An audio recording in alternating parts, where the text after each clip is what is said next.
अस्सलाम वालेकुम नाजरीन व सामीन, मैं हूं आपका मेज़बान मोहम्मद वकास और आप देख रहे हैं मेरा podcast channel behind the mic 1x। नाजरीन, आज हम आपके साथ एक ऐसी शख्सियत की मुलाकात करवाने जा रहे हैं जो कि अपने पेशे को ना सिर्फ नौकरी समझते हैं बल्कि वो खिदमत खलक और इबादत भी समझते हैं।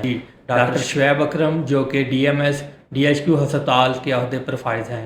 डॉक्टर साहब अपनी मेहनत, लगन, दयानतदारी और ईमानदारी की वजह से ना सिर्फ अवाम बल्कि अपने साथियों में भी मुनफरद इज़्ज़त और एहतराम का मुकाम रखते हैं। आइए इनसे जानते हैं इनकी खिदमत, दयानत और मिशन के बारे में। अस्सलाम वालेकुम डॉक्टर साहब, कैसे हैं आप? ठीक हैं भाई, शुक्र है अल्लाह ताला का। डॉक्टर साहब, सबसे पहले तो हमारे नाजरीन को अपने बारे में बताएं और आपका ये जो तिब का सफ़र है ये कैसे शुरू हुआ, इस बारे में बताएं। भाई, मेरा नाम डॉक्टर शुएब अकरम है और मैं ज़िला हाफिज़ाबाद में पैदा हुआ। जी। इब्तदाई तालीम मैंने हाफिज़ाबाद से हासिल की है। उसके बाद फिर FSC मैंने लाहौर में किप्स कॉलेज से हासिल की। उसके बाद ये अल्लाह ताला का इंतहाई मेरे ऊपर फजल है कि मैं ओपन मेरिट के ऊपर पंजाब के कोटे में PMC Punjab medical college Faisalabad में मुझे फैसलाबाद से आपने ये जो किया, ठीक है। तो ये जो आपके अंदर सब लोग कहते हैं कि जो डॉक्टर शुएब अकरम है ये बड़े शफीक हैं, ये इतनी शफकत और जज्बा इंसानियत कैसे पैदा हुआ है? भाई, वो कहते हैं ना कि करो मेहरबानी तुम अहले ज़मीन पे, खुदा मेहरबान होगा तुम पे अच्छे बरी पे। तो इसमें मेरा कोई ख़ास कमाल नहीं है जी। ये मैं समझता हूँ कि मेरे ऊपर अल्लाह ताला का ख़ास करम है जी। और उसके बाद मेरे वालिदैन की तरबियत है और मुझे दौरान तालीम सफ़र के दौरान ऐसे शफीक और लायक उस्ताद कराम मिले जिन्होंने मेरे अंदर इन खूबियों को उजागर की। अच्छा डॉक्टर साहब, बतौर DMS आपके क्या फ़राइज़ हैं DHQ में? भाई, बतौर डिप्टी मेडिकल सुपरिटेंडेंट मैं एक तरह का कनेक्टिंग ब्रिज हूँ between the message and the doctors. तो सबसे पहले तो मेरा बुनियादी फ़र्ज़ ये है कि मैं इस चीज़ को इंश्योर करूँ कि क्या जो मरीज़ आते हैं या आवाम आती है उनको जो सेहत की बुनियादी सहूलियात हैं वो मिल रही हैं अच्छे तरीके से, उसमें किसी किस्म की कोई हर्डल तो नहीं आ रही जी। और इसके अलावा अगर किसी किस्म की कोई हंगामी सूरत हाल होती है तो उसमें बतौर लीडर अपना जो है वो रोल प्ले करूँ। सर, DHQ में एक टाइम में कितने DMS होते हैं? अच्छा, ये हर शिफ्ट के अंदर अलहदा DMS होता है, इवनिंग का अलहदा DMS है और नाइट का अलहदा DMS होता है। ठीक है। इसके अलावा मॉर्निंग में AMS और DMS भी होते हैं। जी जी। ठीक है। तो DHQ में इस टाइम मरीजों के लिए कौन कौन सी सहूलियात मैसर हैं? हाँ जी, DHQ हाफिज़ाबाद में आम आवाम के लिए और मरीज़ों के लिए एमरजेंसी की सहूलियात मैसर हैं जी। यानी अगर किसी किस्म का कोई मसला होता है तो वो फौरी तौर पर एमरजेंसी में आके अपनी इब्तदाई ट्रीटमेंट करवा सकते हैं। इसके अलावा OPD है, आउट पेशेंट डिपार्टमेंट है, उसमें हमारे कंसल्टेंट्स भी बैठते हैं और मेडिकल ऑफिसर्स और वुमेन मेडिकल ऑफिसर्स बैठते हैं जी। और इसके अलावा लैब्स की बहुत अच्छी DHQ के अंदर अवेलेबिलिटी है। जितने भी बेसिक टेस्ट होते हैं वो बड़े अच्छे करवाए जा सकते हैं लैब में। तो डॉक्टर साहब, आपने DMS बनने के बाद क्या क्या बेहतरी के लिए काम किया है DHQ में? भाई, ये तो जाहिर बात है कि एक कलेक्टिव एफर्ट होती है जिसमें हमारे हायर अप्स यानी कि मेडिकल सुपरिटेंडेंट हो गए, CO साहब हो गए, उनके विजन के मुताबिक जो भी उन्होंने मुझे कहा तो मैंने अपनी तरफ से पूरी कोशिश की कि अपने फ़ायदे मसले को अच्छे तरीके से अंजाम दे सकें। तो शुएब भाई, ये बताएं कि इस दौर में, ये जो मौजूदा दौर है, इसमें सरकारी अस्पतालों को किन चैलेंजेस का सामना करना पड़ रहा है? भाई, आजकल के दौर में जैसे कि महंगाई का दौर है तो उसमें एक सरकारी इदारा है, उसको रिसोर्सेज की बहुत ज़्यादा ज़रूरत होती है जी।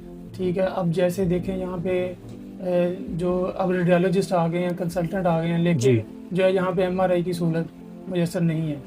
ठीक है। इसके अलावा जो सरकारी हॉस्पिटल हैं वो ओवरबर्डन हो गए हैं वहाँ पे। तो जो इसलिए एक तो ये है कि ह्यूमन रिसोर्स जो है यानी कि डॉक्टरों की इस्तेदाद को बढ़ाना चाहिए, इस पर काम करना चाहिए। दूसरी बात ये है कि यहाँ पे जो बेड्स हैं, जो अलॉटेड बेड्स हैं जी, वो कम हैं, यानी बर्डन बहुत ज़्यादा है, पेशेंट्स का रश बहुत ज़्यादा है, उसके हिसाब से बुनियादी सहूलियत कम है। ये ओवरऑल पूरे मतलब हमारे मुल्क में इसी तरह चल रहा है। तो डॉक्टर साहब, एक अच्छे डॉक्टर की क्या खूबी होनी चाहिए आपके मुताबिक? भाई, एक अच्छा डॉक्टर तभी इंसान बनता है जब वो अपने प्रोफेशन के साथ मुखलिस हो और वो एक अच्छा इंसान हो।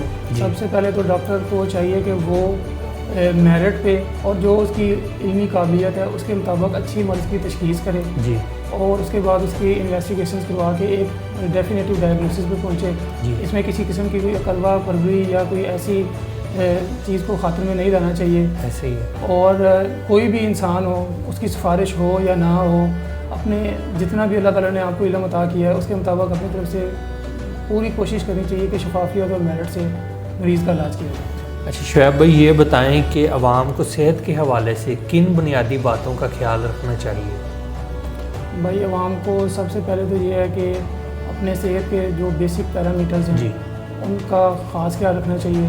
جی جیسے DHQ ہاسپٹل میں لیب موجود ہے تو اس میں مختلف قسم کے جو بنیادی ٹیسٹ بیس لائن ٹیسٹ جسے ہم کہتے ہیں جیسے شوگر کا ٹیسٹ آج کل یہ مرض بہت زیادہ عام ہوتا جا رہا ہے. جی ڈپریشن کی وجہ سے ہائپر ٹینشن جن کے بلڈ پریشر کے مرض عام ہوتا جا رہا ہے. تو اس کا جو بیسک وجہ ہے وہ یہ ہے کہ ہم بہت زیادہ آرام پسند ہو گئے ہیں.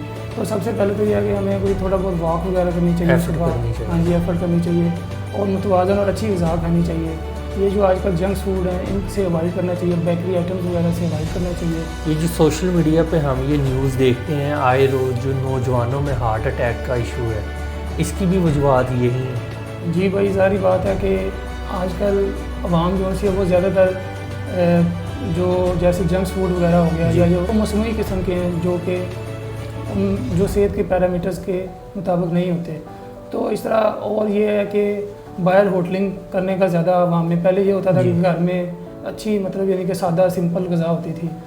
اب اپنا لائف سٹائل کو مطلب پمپ اینڈ شو کرنے کے لیے یا زیادہ ہوٹلنگ کے چکروں میں جو پروڈکٹس ہوتی ہیں وہ اچھی کوالٹی کی نہیں ہوتی جس کی وجہ سے کیا ہوتا ہے کہ فیٹس وغیرہ ہماری باڈی میں کولیسٹرول کا لیول ہائی ہو جاتا ہے. تو اس کی وجہ سے جو سا ہے.